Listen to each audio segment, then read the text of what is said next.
네, 오늘은 변제자 대의, 대의변제, 구상권 행사 이런 용어에 대해서 좀 알아보겠습니다. 이거 법률 용어라서 좀 어려울 수도 있는데요. 그러나 우리가 살다 보면 변제자 대의니 구상권 행사니 하는 말 접할 수도 있습니다. 이게 뭘까? 우리가 어렵게만 생각하지 마시고 간단히 한번 알아보겠습니다.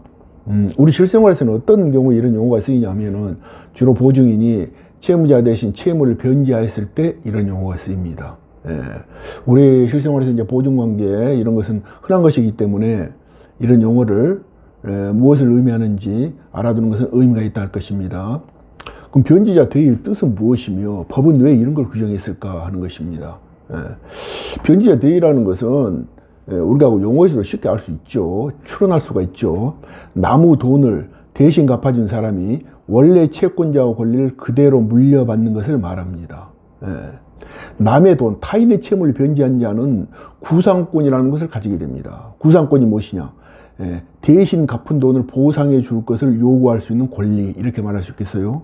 보증인이 예를 들면은 채무자의 채무를 보증인이 변제했다. 그러면은 채무자에게 내가 네 빚을, 당신 빚을 변제했으니까 이제 그 돈을 나에게 갚아라 하고 말할 권리가 있겠죠. 그것이 바로 구상권입니다. 그래서 이 변제자 대의는 대의권이란 것은 바로 이 구상권을 확보하기 위한 것입니다. 구상권의 효력을 강화시키기 위한 것입니다. 그래서 변제로 당연히 소멸할 채권자의 권리를 소멸시키지 않고 변제자에게 이전시키는 것입니다. 채무자가 갚았든 보증인이 갚았든 채무를 변제했으면은 변제로 인해서 그 채권을 소멸하는 게 맞겠죠. 소멸합니다. 그러나 법이 이걸 소멸시키지 않고 그 채권을 이전시킨다. 누구에게? 보증인에게. 구상권을 가진 자에게 이전시켜준다. 이렇게 되겠습니다. 그러면 왜 이걸 굳이 이전시켜야 됩니까? 그냥 보증인이 돈 갚아줬으니까 채권을 소멸시키고 보증인이 채무자한테 갚아준 돈을, 자기가 대신 갚아준 돈을 나에게 갚아라 하면 되지 않겠습니까? 이렇게 생각할 수 있는데 이 구상권이라는 것은 단순 채권입니다. 그래서 효력이 약합니다. 근데 원래 채권은 어떻겠습니까? 원래 채권은 뭐 저당권이 설정되어 있다든지 이런 담보권들이 있을 수 있겠죠. 그래서 더 강력할 수 있습니다. 그래서 종래 채권자의 채권 및 담보권을 다 포함해서 법률상 당연입니다. 무슨 의사표시가 딱 필요 없어요. 변제자, 우리가 예를 들면은 채무자의 채무를 변제한 보증인에게 당연히 법률상 이전하는 것이 되겠습니다. 그렇다면은 이런 변제자 대의가 성립하려면 어떤 요건이 필요한가 하는 것입니다. 첫째, 이제 변제자 대의니까 용어상 당연히 변제는 있어야 되겠죠.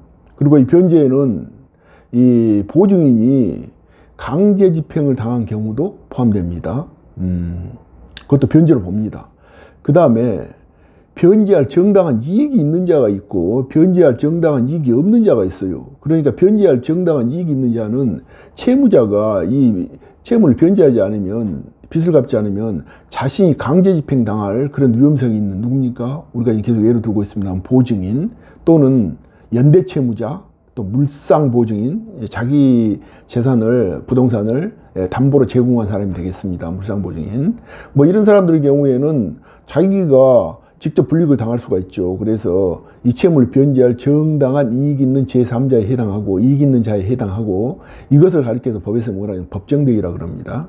그러면 이제 예외적으로 전혀 그 채무와 무관한 제3자 갚아줄 수 있습니다. 이런 경우를 변제할 정당한 이익이 없는 자가 변제한다고 그래서 임의대의라고 그럽니다. 그럼 왜 이걸 구분하느냐? 법정대의자는 당연히 이 법정대의 하게 되지만은 임의대의자는 남의 일에 끼어든 것이 되기 때문에 채권자의 승낙이 있어야 됩니다. 그래야 대의가 가능합니다. 그래서 이제 이런 요건이 필요하고요. 그럼 변제자 대의가 성립하면 어떤 법적 효과가 발생하는가? 원채권 및 담보권이 동일성을 유지한 채로 대의권자에게 이전합니다. 동일성을 유지한 채로 이전한단 말은 무슨 소리냐면은 그 채권에 붙어있는 보증채무, 연대채무, 질권, 저당권 이런 것도 모두 함께 이전한다는 것입니다. 근데 이제 이런 경우도 있을 수 있겠죠. 원래 채무는 1억인데 5천만 갚아줬습니다. 이런 경우는 어쩔 것이냐 이것입니다. 이런 경우는 이제 원래 채권자도 5천에 대한 채권을 여전히 가지고 있죠. 그래서 이것은 이제 일부 대의라고 합니다. 일부 대의. 그래서 변제한 가액에 비례해서 채권자와 함께 권리를 행사합니다. 이런 경우는 채권자 권리가 우선합니다.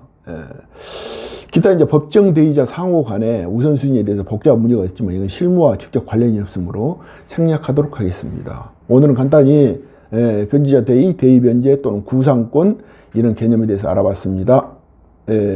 법무사 유황입니다. 감사합니다.